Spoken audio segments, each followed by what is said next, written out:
जो इम्पोर्टेंट है वह है कॉन्स्टिट्यूशनल पोजीशन ऑफ प्रेसिडेंट। राष्ट्रपति की संवैधानिक, ठीक, और इसको लेकर दो प्रकार का व्यू है, दृष्टिकोण है, ठीक। एक है president is the nominal head, nominal या नॉर्मल हेड, ठीक, एंड सेकंड रियल हेड, वास्तविक प्रमुख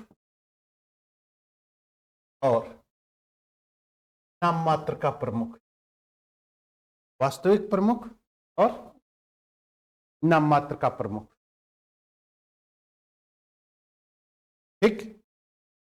अब नॉमिनल हेड को लेकर कौन लोग यहां पर इसका सपोर्ट करते हैं? वह है पंडित नेहरू, दूसरा डॉक्टर अंबेडकर और D Basu. Clear? Real head में है ग्रेडहिल एंड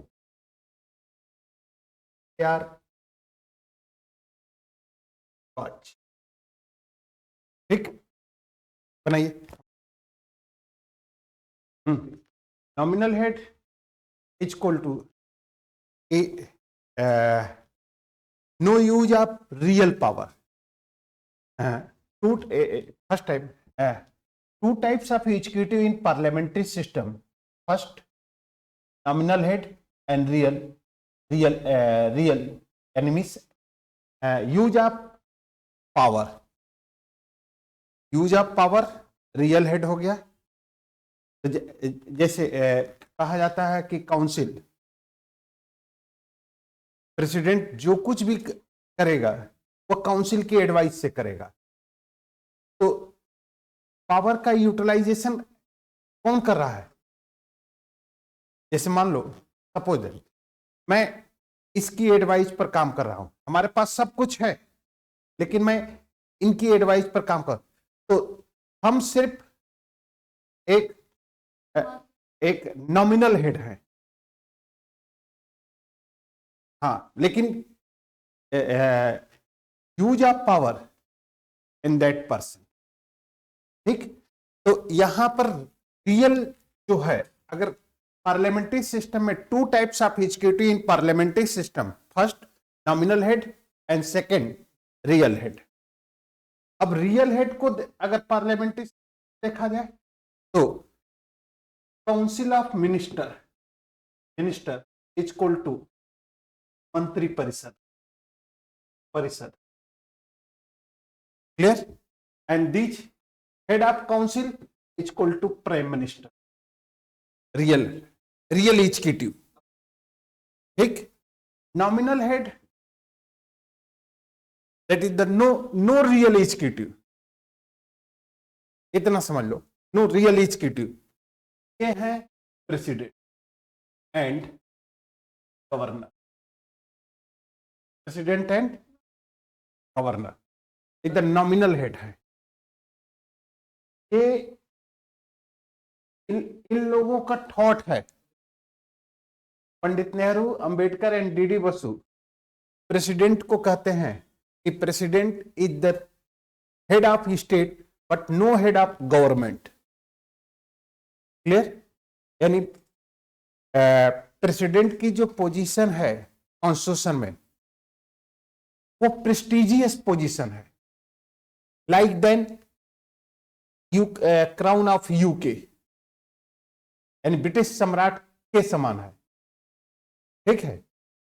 अब ग्रेडहिल जो हैं या जे.आर. सिवाच जो हैं, ग्रेडहिल एंड जे.आर. सिवाच का मानना है कि जो पावर हम दे रहे हैं जो स्थिति है उस स्थिति के अकॉर्डिंग या उस सिचुएशन के अकॉर्डिंग अगर कॉन्स्टिट्यूशन में जो प्रेसिडेंट को पावर दिया गया, ठीक है, अगर प्रेसिडेंट उन पावरों का यूज करना शुरू करे तो नॉमिनल हेड से रियल हेड में कन्वर्ट हो जाए।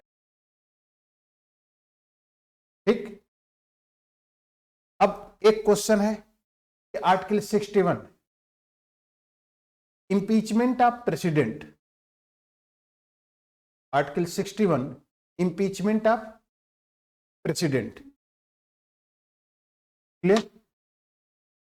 तो इंपीचमेंट का प्रोसेस प्रेसिडेंट पर कब लगेगा? जब वह काउंसिल की एडवाइस न माने। ठीक, तो क्योंकि इंपीचमेंट प्रोसेस तभी शुरू होगा जब अनकॉन्स्टिट्यूशनल वर्क करे, प्रेसिडेंट अनकॉन्स्टिट्यूशनल वर्क शुरू करे, क्लियर? तो जब प्रेसिडेंट अनकॉन्स्टिट्यूशनल वर्क शुरू करता है, अनकॉन्स्टिट्यूशनल वर्क, तो ऐसी स्थिति में, ऐसी सिचुएशन में प्रेसिडेंट के अगेंस्ट में इंपीचमेंट आएगा। और प्रेसिडेंट के अगेंस्ट में इंपीचमेंट कब आएगा? जब अनकॉन्स्टिट्यूशनल, लेकिन हाउस में तभी लाया जा सकता है जब before 14 days information of president, कल लिखवा रहे थे ना कि 14 दिन पहले राष्ट्रपति को इंफॉर्मेशन दे दिया जाए।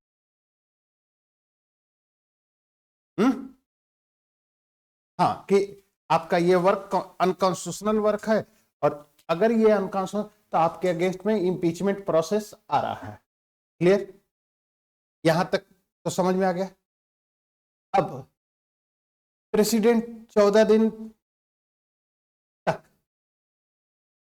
के बिफोर, 14 दिन के पहले इंपीचमेंट प्रोसेस लाना चाहता, लाया जाना वाला। अब राष्ट्रपति की लाइफ 14 डेज की है। क्लियर? सुनिएगा, अब प्रेसिडेंट इस 14 डेज में क्या कर सकता है कि जो प्राइम मिनिस्टर है, इस पार्टी का प्राइम मिनिस्टर है, उस पार्टी में किसी इफेक्टिव लीडर को कहेगा कि आप इतने मेंबर लेकर अलग हो जाओ जिससे कि गवर्नमेंट माइनॉरिटी में आ जाए। ऐसा हो सकता है, जस्ट लाइक लालू प्रसाद और नीतीश कुमार। यही है ना? ठीक, अब अगर सरकार, कोई व्यक्ति अगर 14 डेज के अंदर गिर गया तो अलग हो गई, तब सरकार माइनॉरिटी में आ गई, और माइनॉरिटी में सरकार जब आ गई तो सस्पेंड करने का पावर किसके पास है? प्रेसिडेंट के पास। प्रेसिडेंट सरकार को बर्खास्त कर दिया। ठीक, और जो पार्टी अलग हुई है, जो जितने लोग लेकर अलग हुए हैं, उनको वो प्रधानमंत्री के रूप में नियुक्त करेगा। तो किसी भी व्यक्ति को प्रधानमंत्री के रूप में नियुक्ति करने का पावर किसके पास है? राष्ट्रपति के पास। ठीक, अब उस व्यक्ति के अपॉइंटमेंट कर दिया प्राइम मिनिस्टर को लेकर, अब उनसे कहता है कि तुम रिकमेंडेशन करो कि लोकसभा को या लोअर हाउस को डिसॉल्व कर दिया जाए। ठीक, तो लोअर हाउस को अगर डिसॉल्व करता है, लोअर हाउस को उसके रिकमेंडेशन पर डिसॉल्व हो गई, और नेक्स्ट 6 मंथ के अंदर चुनाव होना है। क्लियर?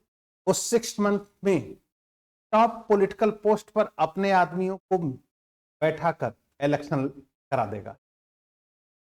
तो बिना कॉन्स्टिट्यूशन का वायलेशन किए, बस क्या है कि जो कॉन्स्टिट्यूशनल पावर है उसका यूज करके उसने क्या किया?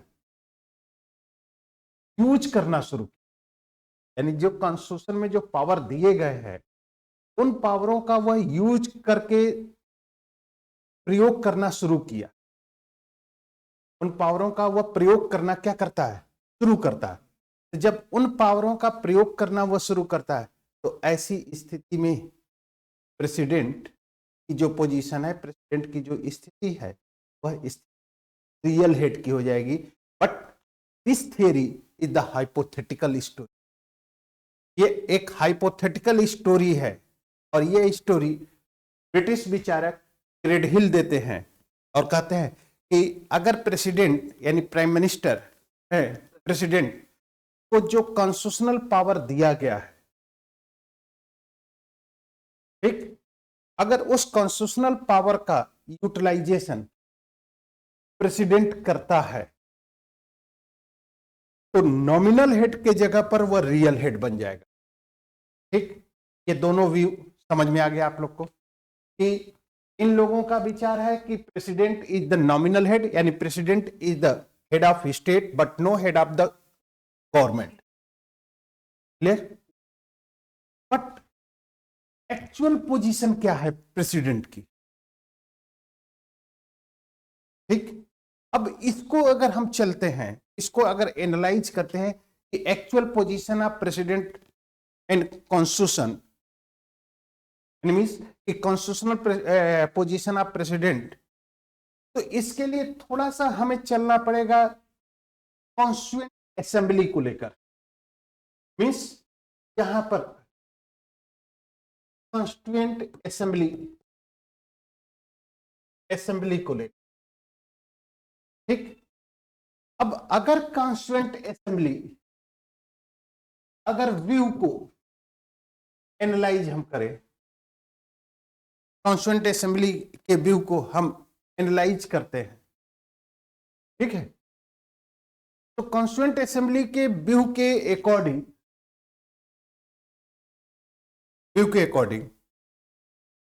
कॉन्स्टिट्यूएंट असेंबली की पोजीशन क्या है? कॉन्स्टिट्यूएंट असेंबली पोजीशन है, वो पोजीशन एक तरीके से अगर देखा जाए तो काफी इंपॉर्टेंटली, अब अगर कॉन्स्टिट्यूएंट असेंबली प्रेसिडेंट को अगर रियल हेड बनाना चाहती, रियल हेड, तो प्रेसिडेंटियल सिस्टम एडॉप्ट करना चाहिए उसे। मींस अमेरिका के अध्यक्षीय शासन प्रणाली के अनुसार उसे शासन प्रणाली को स्थापित करना चाहिए। लेकिन कॉन्स्टिट्यूएंट असेंबली अगर रिस्पॉन्सिबल गवर्नमेंट को लेकर अगर इस्टेब्लिशमेंट करना चाह रही है, अगर इस्टेब्लिशमेंट कर रही है, तो ऐसी स्थिति में, ऐसी सिचुएशन में कॉन्स्टिट्यूएंट असेंबली की जो पोजीशन है, रिस्पॉन्सिबल गवर्नमेंट को लेकर पार्लियामेंट्री सिस्टम को एडॉप्ट करना चाहती है, तो पार्लियामेंट्री सिस्टम में प्रेसिडेंट की पोजीशन रियल हेड की नहीं होगी, बल्कि क्या होगी? नॉमिनल हेड की। इसलिए प्रेसिडेंट जो कॉन्स्टिट्यूशनल पोजीशन है वह है नॉमिनल हेड की और रियल हेड की। क्लियर हो गया? इसको बना लीजिए, हो गया। एनीमीज ये चीज, अब इसे आप लोग अपने से लिखने का प्रयास करिए। हम आपको व्यू दे दिए, ठीक है, इस व्यू के अकॉर्डिंग आप लोग अपने, जब नहीं लिख पाइएगा तब बताइएगा, फिर मैं लिखवाऊं। थोड़ा सा देखें, असाइनमेंट आप लोग को दे रहे हैं, क्योंकि तीन पैराग्राफ में ये क्वेश्चन, प्रोजेक्ट रिपोर्ट, ये क्वेश्चन ही है, ठीक। तो इस पर थोड़ा सा मैं आप लोग का व्यू देखना चाहता हूं कि आप लोग क्या समझते हैं। क्लियर? तो ये क्वेश्चन, सिर्फ इस क्वेश्चन पर कॉन्स्टिट्यूशनल पोजीशन ऑफ द, तीन पेज का ये क्वेश्चन बनेगा, 3 पेज या 3 पैराग्राफ में जाने। फर्स्ट टाइम में, फर्स्ट पॉइंट में आपको इसको डिफाइन करना पड़ेगा, नाम मात्र कैसे है। सेकंड पॉइंट में ये है, ठीक। अब जब ये दोनों व्यू लिखेंगे तो यहां पर डिस्प्यूट खड़ा हो जाएगा, डिस्प्यूट खड़ा होगा कि प्रेसिडेंट नॉमिनल हेड है या रियल हेड है। तो उसके बाद आपको चलना पड़ेगा, फिर असेंबली के व्यू को लेकर चलना पड़ेगा कि एक्चुअल में कॉन्स्टिट्यूएंट असेंबली प्रेसिडेंट को किस रूप में स्थापित करना चाहती है। ठीक है, समझ में आई बात। तो कॉन्स्टिट्यूएंट असेंबली का जो व्यू है, कॉन्स्टिट्यूएंट असेंबली का जो अप्रोच है, इस तरह। तो 3 आपको एनालिसिस देना। अब फिर लास्ट में चौथा पैराग्राफ जो आपका अपना होगा वह होगा कि प्रेसिडेंट की पोजीशन एक नॉमिनल हेड की, वह हेड ऑफ स्टेट है but no head of government. उसकी पोजीशन ब्रिटेन के सम्राट के समान है, न कि अमेरिका के राष्ट्रपति, यानी गरिमा और सम्मान की। नेक्स्ट पॉइंट है वाइस प्रेसिडेंट आर्टिकल, लिख लो इसको, टॉप वो खत्म करते हैं। इसमें लिखिए, अमेरिकी संविधान की तरह भारतीय संविधान भी उपराष्ट्रपति के पद की स्थापना करता है। अतः आर्टिकल 63 के अनुसार भारत का एक उपराष्ट्रपति होगा जिसका निर्वाचन राष्ट्रपति के समान अनुपातिक प्रतिनिधित्व प्रणाली प्रोपोर्शनल रिप्रेजेंटेटिव, जो प्रेसिडेंट में अनुपातिक प्रतिनिधित्व प्रणाली यानी प्रोपोर्शनल रिप्रेजेंटेटिव सिस्टम के द्वारा एकल संक्रमणीय मतदान प्रणाली के माध्यम से सिंगल ट्रांसफरेबल वोटिंग सिस्टम, एकल संक्रमणीय मतदान प्रणाली यानी सिंगल ट्रांसफरेबल वोटिंग सिस्टम, एकल संक्रमणीय मतदान प्रणाली यानी सिंगल ट्रांसफरेबल वोटिंग सिस्टम के द्वारा एक निर्वाचक मंडल के माध्यम से किया जाता है। लेकिन उपराष्ट्रपति का निर्वाचक मंडल राष्ट्रपति से भिन्न संसद के सभी सदस्यों, ऑल मेंबर ऑफ पार्लियामेंट से मिलकर, यानी मीन्स इलेक्टेड एंड नॉमिनेटेड दोनों, यानी यहां पर होगा electoral college of vice president equal to all member of parliament, all member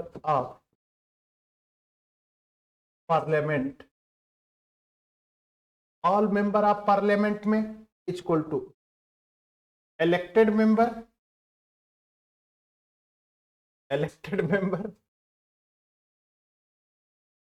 and nominated member, elected member and nominated member, clear?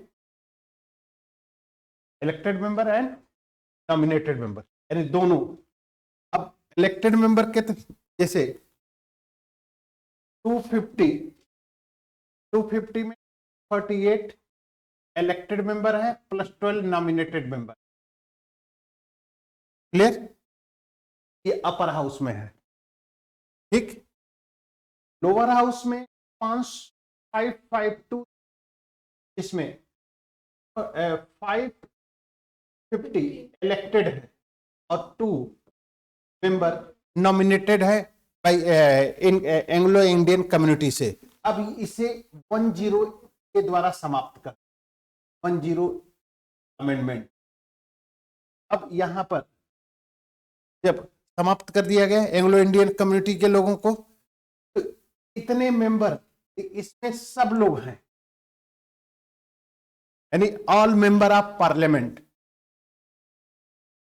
The formation of electoral college in vice president and that the electoral college of president vice president all member of parliament. तो all member में nominated member भी आएंगे और elected member. ठीक, क्या लिखा, मिलकर निर्मित होता है। क्लियर। अब हेडिंग डाल दो, कार्य एवं शक्ति। कार्य एवं शक्ति। पहला, उपराष्ट्रपति उच्च सदन का पदेन सभापति होता है। उपराष्ट्रपति उच्च सदन का पदेन सभापति होता है। दूसरा, यदि राष्ट्रपति किसी कारण अपने कर्तव्य और दायित्वों का पालन करने में असमर्थ हो,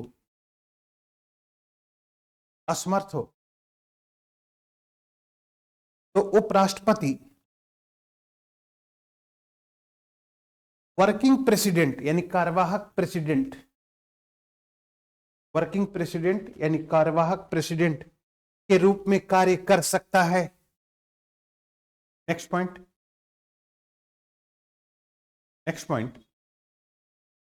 कार्यवाहक प्रेसिडेंट के रूप में कार्य करते समय, कार्यवाहक प्रेसिडेंट के रूप में यानी कार्यवाहक राष्ट्रपति के रूप में कार्य करते समय उपराष्ट्रपति उन सभी शक्तियों का प्रयोग कर सकता है जो संविधान द्वारा राष्ट्रपति को प्राप्त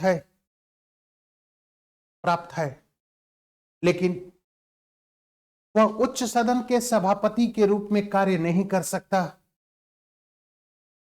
ऐसी स्थिति में उपसभापति सभापति के कर्तव्य और दायित्वों का पालन करेगा या पालन करता है।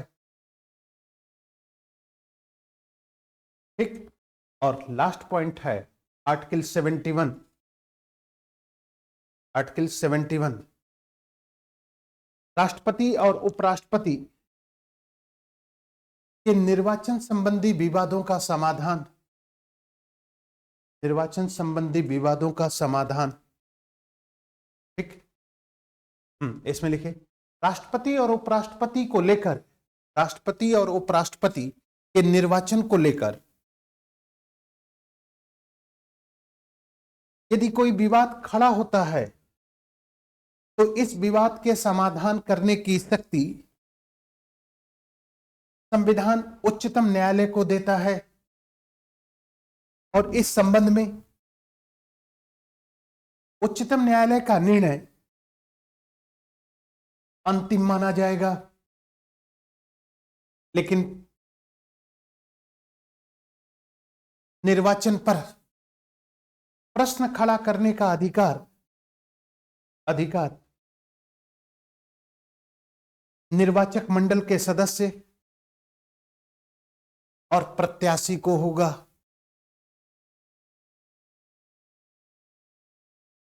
सदस्य और एनिमीज भारत की जनता प्रेसिडेंट एंड वाइस प्रेसिडेंट के इलेक्शन को लेकर कोई क्वेश्चन खड़ा नहीं कर सकती, यानी candidate and member of electoral college he question को राइज कर सकते। ठीक है, तो ये स्थिति है। अब हेडिंग डाल के छोड़ दीजिए, prime minister and council of minister, प्रधानमंत्री एवं मंत्रिपरिषद। No use of impeachment votes, यानी means only the impeachment votes of Indian constitution as president. इनको एक संकल्प प्रस्ताव के द्वारा हटाया जाता है। ठीक, प्राइम मिनिस्टर एवं काउंसिल। ठीक है, चलिए